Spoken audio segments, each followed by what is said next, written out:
Bonjour à toutes et bonjour à tous et bienvenue dans ce module concernant les urgences par agent physique partie 1. On aborde ici, après les trois premières capsules vidéo décrites précédemment, les notions d'hypothermie et d'hyperthermie.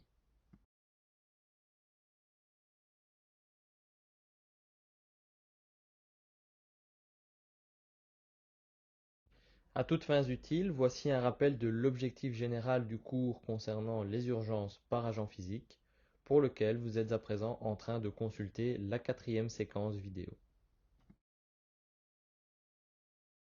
Concernant l'hypothermie, nous aborderons les différentes causes, la vitesse de refroidissement et ses conséquences, les modifications neurologiques, cardiaques et respiratoires, ainsi que la prise en charge du patient en état d'hypothermie.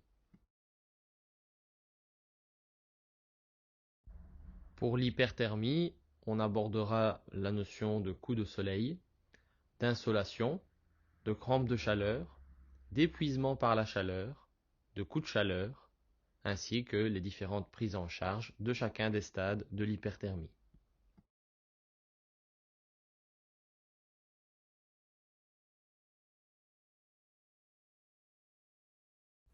La température corporelle moyenne est de 36 à 37 degrés Celsius.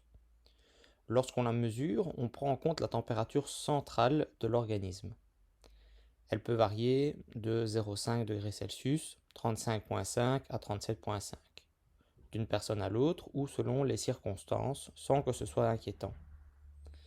Par exemple, une personne âgée de petit gabarit aura souvent tendance à avoir une température corporelle de 35,5 degrés Celsius. D'une part parce que son volume corporel n'est pas très grand, et d'autre part parce que son système thermorégulateur ne s'adapte plus tout à fait aussi vite vu l'âge. On considérera donc une réelle hypothermie en dessous de 35 degrés Celsius et la fièvre ou hyperthermie au-dessus de 37,5 degrés Celsius au niveau de la température corporelle. Il faudra également prendre en compte le thermomètre que vous utilisez ainsi que le site de prise de température. Si mesurée en axillaire, elle sera d'office moins élevée et moins fiable que si mesurée en rectal. Si la température mesurée vous paraît aberrante, il faudra la recontrôler avec un autre thermomètre. L'équilibre thermique du corps est réalisé grâce à la thermogénèse et la thermolyse. Nous allons en parler juste après.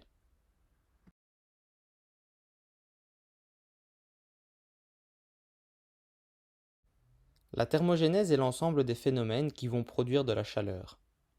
Elle est réalisée par le métabolisme cellulaire de base, les contractions musculaires chaque fois que l'on bouge, les frissons, réaction réflexe de l'organisme pour activer la production de chaleur, les apports externes, via les rayons du soleil qui vont apporter de la chaleur via la conduction, par exemple si on est en contact avec de l'eau chaude, et enfin via les vêtements qui nous protègent du froid extérieur.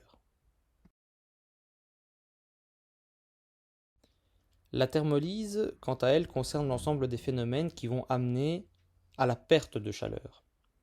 Elle est réalisée par la conduction, par exemple lorsque la peau est en contact avec un matériau froid, comme le sol, la convection, lorsque l'on est dans une atmosphère avec du vent ou dans de l'eau froide, ou encore l'évaporation, chaque fois que l'on transpire ou que l'on respire. La thermogénèse et la thermolyse s'alternent tout au long de la journée et des activités pratiquées pour maintenir une température corporelle moyenne et répondre aux besoins de l'organisme. Elles sont coordonnées par le cerveau, qui reçoit des informations provenant des simulations cutanées. L'hypothalamus antérieur va lutter contre l'échauffement et permettre à l'organisme de se refroidir via la vasodilatation et la sudation, tandis que l'hypothalamus postérieur va lutter contre le froid et permettre à l'organisme de se réchauffer via la vasoconstriction et les frissons.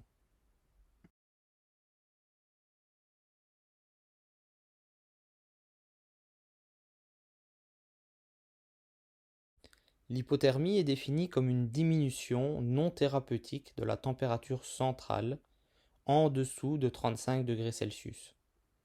Non thérapeutique parce qu'on peut, dans certaines pathologies, diminuer volontairement et sous surveillance médicale la température corporelle d'un patient. Ici, dans ce cours, nous allons aborder l'hypothermie de manière générale, et non celle qui est créée pour des raisons médicales. Il existe différents stades d'hypothermie, et à chaque stade, on aura des conséquences différentes sur l'organisme, et donc sur votre manière d'aborder le patient.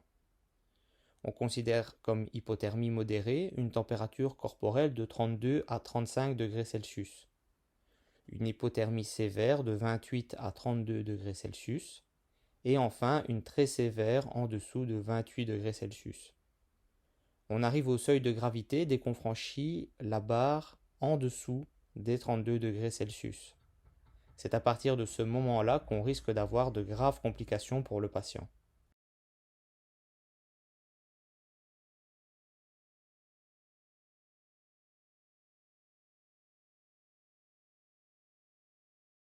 Les causes d'apparition de l'hypothermie sont divisées en deux catégories. Premièrement, ce sont celles qui sont dues à une diminution de la production de chaleur. Cette diminution de la production de chaleur peut être causée par plusieurs éléments. Un traumatisme crânien, la prise de médicaments et ou d'alcool, certaines pathologies médicales, et enfin d'autres facteurs tels que par exemple l'âge. Personnes âgées et nourrissons sont évidemment plus fragiles. Le jeûne, de par la diminution de l'apport calorique, l'épuisement physique et la privation de sommeil, parce que le corps n'a plus de ressources. Deuxièmement, ce sont les hypothermies qui sont dues à une augmentation des pertes de chaleur. Cette augmentation des pertes de chaleur peut être causée par trois éléments. Une ambiance climatique froide, par exemple à cause du vent ou de l'eau froide. Une insuffisance d'isolement vestimentaire lorsqu'on n'a pas de vêtements assez chauds par exemple, ou lorsque ceux-ci sont mouillés. Et enfin une atteinte de la surface cutanée, par exemple en cas de brûlure ou de plaies importantes qui ne permettent plus à la peau de servir de barrière contre le froid.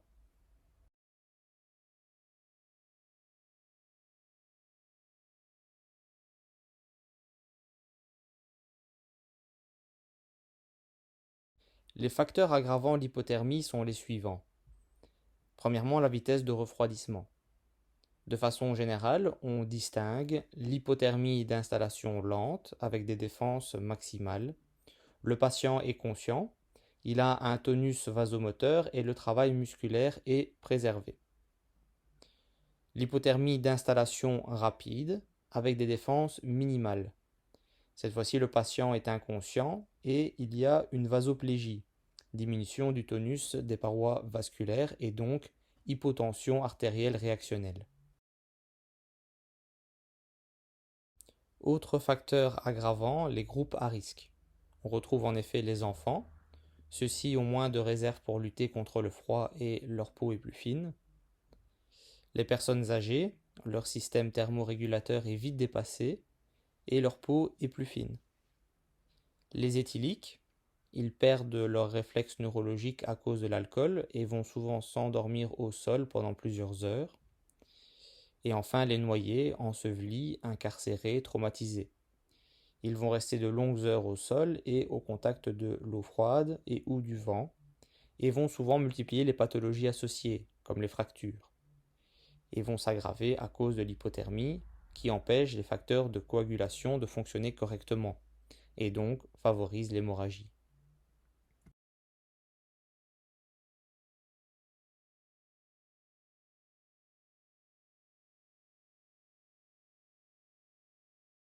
Les conséquences de l'hypothermie se marquent au niveau neurologique, respiratoire et cardio-circulatoire.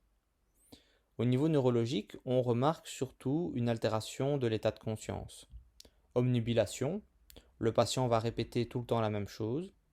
Désorientation, le patient sera perdu dans le temps et l'espace, ne saura parfois plus ce qu'il s'est passé. Et enfin, agitation. Le patient va entrer dans un état comateux constant une fois qu'il aura atteint une température inférieure à 28 degrés Celsius, ou parfois avant si ses réserves sont déjà affaiblies ou s'il fait partie des groupes à risque. Les pupilles seront d'abord en myosis, puis en mydriase.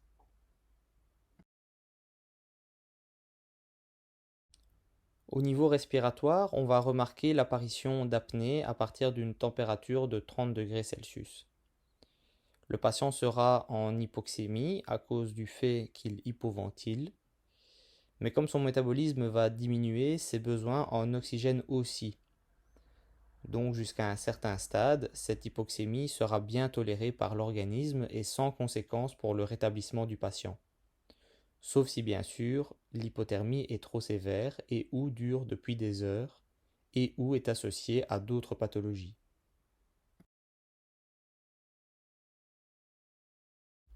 Au niveau cardio-circulatoire, on pourra observer que le pouls sera conservé jusqu'à plus ou moins 32 degrés Celsius. Puis il va ralentir et devenir imperceptible. Le patient hypotherme est un patient très instable et fragile au niveau cardiaque. Si on le manipule de manière trop brusque, il risque de faire des troubles du rythme tels que de la fibrillation ventriculaire.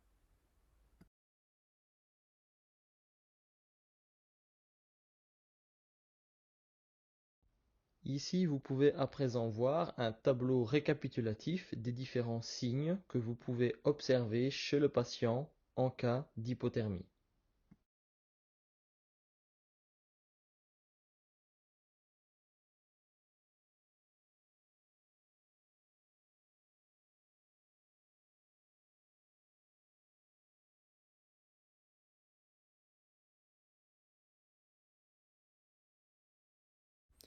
En ce qui concerne la prise en charge du patient en hypothermie, comme il a déjà été dit plus haut, c'est un patient qu'il faut manipuler avec la grande prudence et douceur.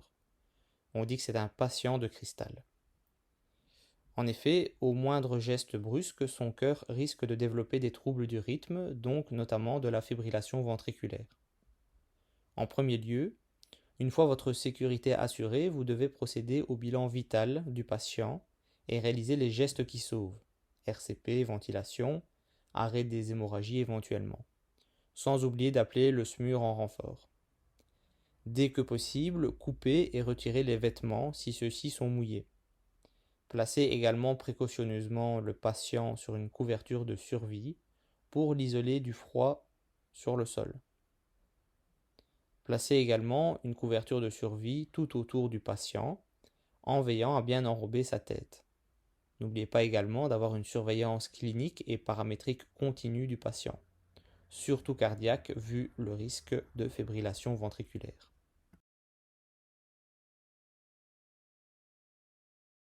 Si le patient ne nécessite pas de gestes vitaux, il faudra dès que possible le paramétrer complètement, sans oublier surtout la prise de température et de glycémie. Aucun réchauffement actif ne doit être débuté en préhospitalier en cas d'hypothermie sévère. Le réchauffement sur le terrain ne doit être entrepris que pour des patients en hypothermie modérée, c'est-à-dire supérieure à 32 degrés Celsius, et ce en présence du SMUR. Si le patient est conscient, collaborant et que l'hypothermie est modérée, on peut lui faire boire une boisson chaude, comme du thé, mais absolument pas d'alcool. En effet, l'alcool va avoir un effet vasodilatateur et donc une déperdition, c'est-à-dire une perte de chaleur encore plus importante. En préhospitalier, comme il a déjà été dit plus haut, on n'entamera donc pas de réchauffement actif. On va viser à un réchauffement très progressif de la victime. Pour ce faire, vous avez différents moyens. Premièrement, la couverture de survie. Si elle est placée correctement et englobe le corps de la victime, pas juste déposée dessus donc, et sa tête, elle permet déjà de gagner 0,5 degrés Celsius par heure. N'oubliez pas également de retirer les vêtements s'ils sont humides ou mouillés. S'ils sont secs, vous pouvez les laisser, mais placez toujours la couverture de survie à même la peau, donc en dessous des vêtements. Enfin, n'oubliez pas de chauffer l'ambulance et de bien fermer les portes pour éviter toutes les pertes de chaleur. En intra-hospitalier, et juste pour information, on dispose de plusieurs moyens de réchauffement actif des patients en hypothermie. Réchauffement des perfusions, lavage gastrique chaud, hémodialyse ou dialyse péritonéale, également avec des liquides réchauffés. Circulation extracorporelle à l'aide d'une machine qui va assurer le débit circulatoire nécessaire à l'oxygénation du sang lorsque le patient est en arrêt cardiaque.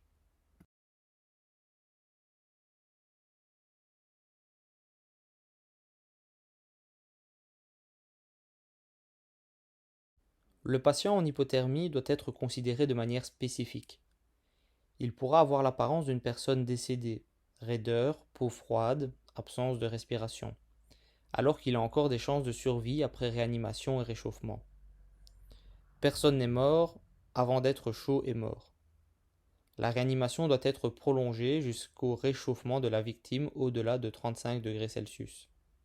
Le décès éventuel ne pourra pas non plus être déclaré tant que la victime n'aura pas atteint ce seuil de température corporelle.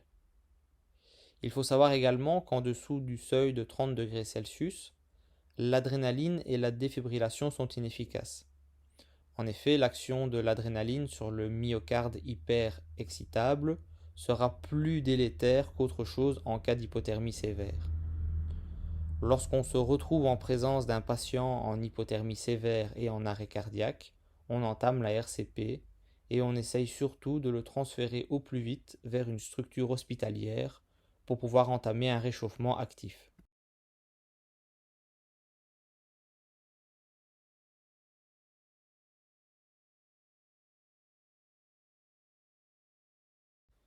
Pour rappel, nous avons vu plus haut qu'en temps normal, la production de chaleur, appelée donc thermogénèse, est compensée par la perte de chaleur, appelée thermolyse, afin de conserver un équilibre thermique.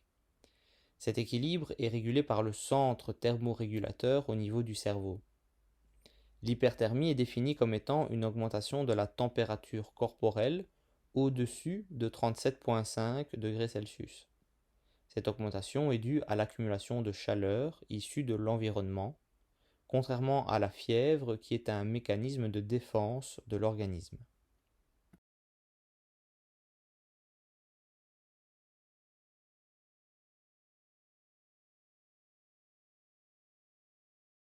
Les causes de l'hyperthermie sont multiples. Suite à une forte exposition au soleil, c'est ce qu'on appelle l'insolation, suite à une chaleur ambiante trop importante, c'est ce qu'on appelle le coup de chaleur, notamment en cas de canicule, suite à une activité physique intense, c'est ce qu'on appelle le coup de chaleur d'effort, suite à la prise de certaines drogues, notamment des amphétamines ou la cocaïne, et enfin suite à la prise de certains médicaments tels que des relaxants musculaires et des gaz anesthésiques. Dans ce dernier cas, on parle d'hyperthermie maligne. Il s'agit d'une complication à la prise de certains médicaments ou encore une complication post-anesthésique.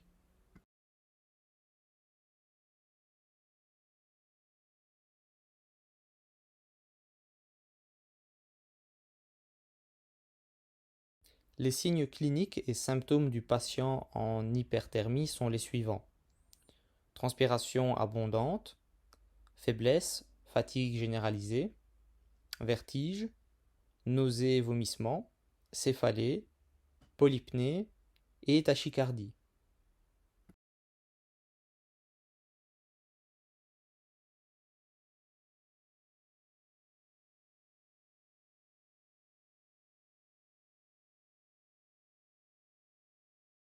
Certaines personnes seront plus sujettes à l'hyperthermie que d'autres.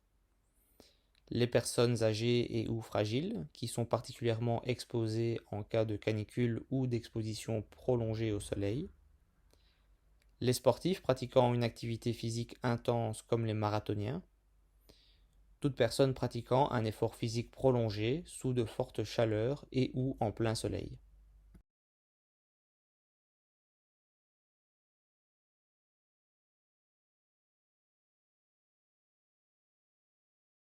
Dans le premier stade de l'hyperthermie, on englobe les phénomènes de coup de soleil ainsi que l'insolation. Le coup de soleil est défini comme étant la brûlure typique qui survient lorsqu'on s'expose de manière prolongée au soleil. Comme il a déjà été vu dans les chapitres précédents, les signes et symptômes du coup de soleil sont la rougeur de la peau, avec de la douleur, et si les coups de soleil recouvrent une grande partie du corps, la victime pourra même parfois faire un malaise. Le traitement sera bien sûr le fait de se mettre à l'ombre, mais aussi l'application d'une crème locale contre les brûlures.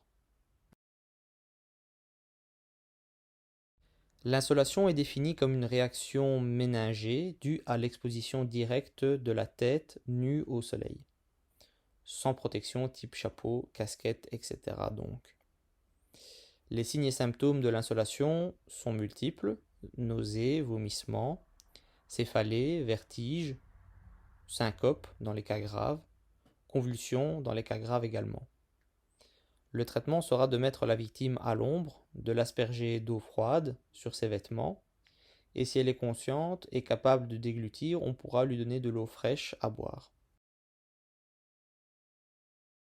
Si l'état neurologique n'est pas normal, trouble de la conscience, omnubilation, syncope, il faudra hospitaliser la victime pour permettre une surveillance neurologique continue. Si nécessaire, il ne faudra pas hésiter à administrer également de l'oxygène. Dans tous les cas, lorsqu'il s'agit d'une personne faible, âgée ou d'un enfant, l'hospitalisation pour surveillance sera nécessaire.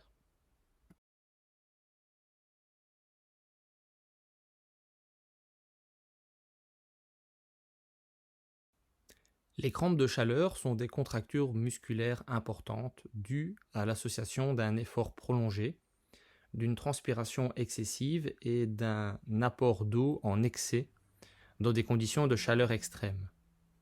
Elles surviennent généralement chez les personnes en bonne santé qui sont actives par grande chaleur. En effet, avec la transpiration, des sels et du liquide sont perdus. En réaction à ça, la soif intense apparaît, la personne boit de l'eau en grande quantité, ce qui dilue les sels et provoque des crampes. Les personnes plus à risque de faire des crampes de chaleur sont les travailleurs manuels, tels que les mécaniciens, les ouvriers, les couvreurs, les athlètes, surtout chez les alpinistes ou les skieurs, dont les nombreuses couches de vêtements les empêchent de remarquer l'excès de transpiration, et les joueurs de tennis et coureurs en plein soleil. Ce qu'on peut observer chez le patient, ce sont de fortes contractions douloureuses des muscles des mains, des mollets, des pieds, des cuisses ou des bras, généralement sans fièvre.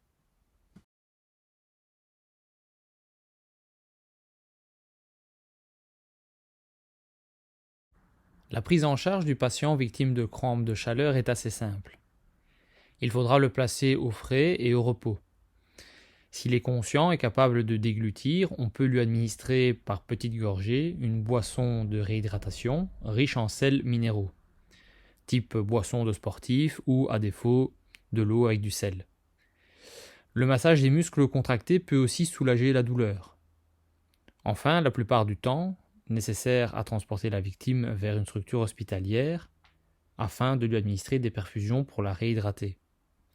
Si l'état de conscience de la victime n'est pas normal et ou si les crampes concernent un grand nombre de muscles à la fois, il faudra faire appel au SMUR pour une réhydratation sur place.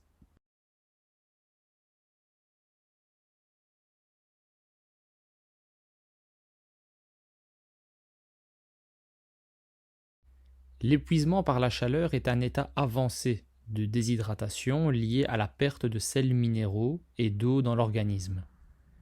Cette perte est non compensée par des boissons. Ce phénomène arrive à des personnes qui font un effort intense dans un climat chaud alors qu'elles ne sont pas habituées à ce type d'effort, comme par exemple le fait de jardiner ou faire du sport pendant des heures en plein soleil. Mais ça arrive également aux nourrissons et personnes âgées, par exemple lors de canicules, parce qu'ils ont moins de réserves physiologiques pour lutter contre la chaleur. Les signes et symptômes de l'épuisement par la chaleur sont les suivants: soif intense, faiblesse généralisée, irritabilité, syncope, évanouissement, céphalée, nausées, vomissements, tachycardie, tachypnée, hypotension artérielle, et enfin une température corporelle pouvant aller jusqu'à 38,5 degrés Celsius.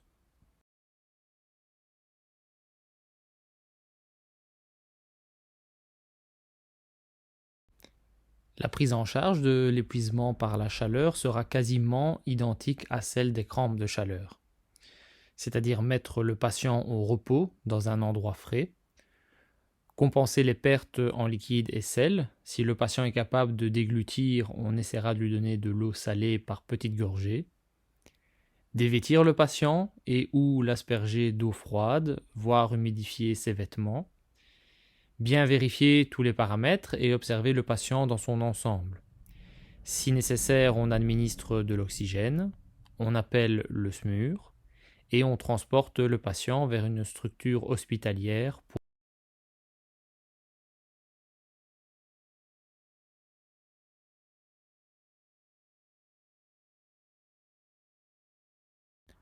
Le quatrième stade de l'hyperthermie est une forme grave de l'épuisement par la chaleur.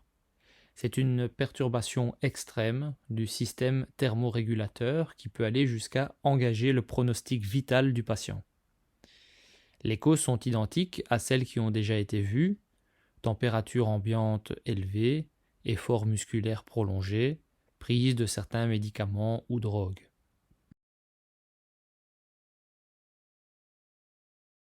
Le coup de chaleur combine une déshydratation importante et une augmentation de la température corporelle.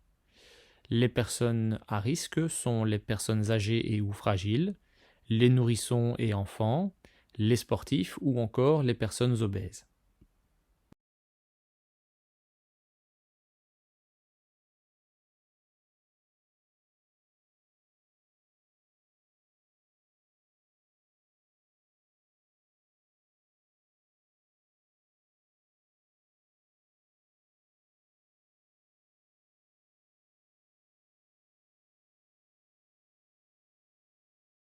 Les signes et symptômes du coup de chaleur sont les suivants: hyperthermie supérieure à 40 degrés Celsius, peau sèche, rouge et chaude, hyperventilation, tachycardie, confusion, agitation et enfin convulsion voire coma.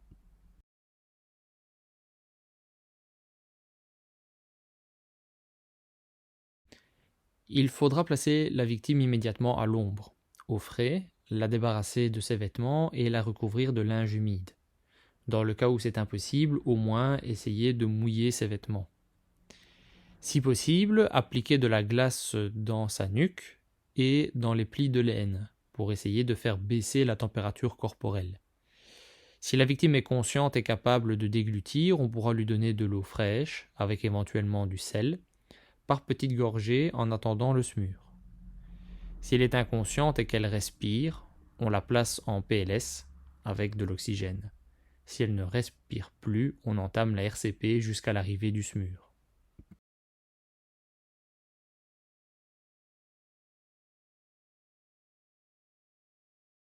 Merci pour votre écoute et bon courage pour la suite. N'oubliez pas 3 choses, comme d'habitude, en cas de questions. Le forum pour poser ces questions existe. N'oubliez pas que les experts scientifiques de l'école effectuent une veille hebdomadaire sur toutes vos questions. N'oubliez pas également de tester vos connaissances en réalisant le petit test formatif. Et n'oubliez pas également de consulter, si nécessaire, les différents outils de remédiation ou qui vous permettent d'aller un peu plus loin dans la matière.